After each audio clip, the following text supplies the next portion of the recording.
পেহেলগামৰ যি ঘটনা সন্ত্ৰাসবাদীৰ আক্ৰমণ বেদনাদায়ক আৰু নিন্দা কৰাৰ ভাষা নাই। আজি ভাৰতবৰ্ষতে যদি হিন্দু সুৰক্ষিত নহয়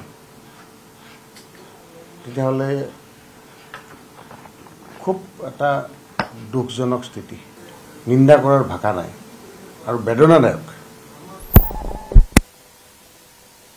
হত্যা কৰাটো কেনেকুৱা মানসিকতা আৰু এইসকল ব্যক্তি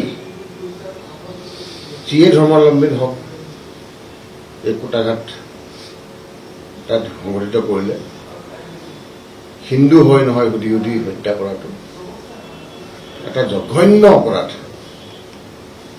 আৰু ইয়াৰ প্ৰত্যুত্তৰ মই কৈছোঁ যে প্ৰত্যেকগৰাকী মৃতকৰ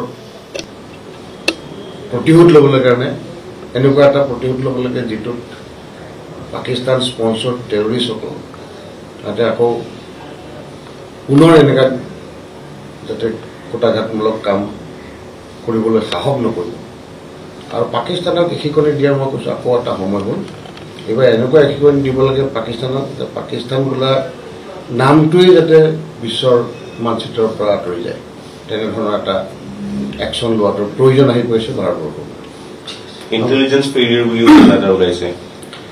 এইটো চাব লাগিব এইটো কিহৰ ফেইলিয়ৰ কাৰণে হৈছে, কাৰণ ইমান ডাঙৰ এটা কুটাঘাতমূলক টুৰিষ্ট বিদেশৰ দুগৰাকী পৰ্যটকো ইয়াত নিহত হৈছে আৰু এই গোটেই পৰিয়ালবৰ্গক মই সমবেদনা জ্ঞাপন কৰিছোঁ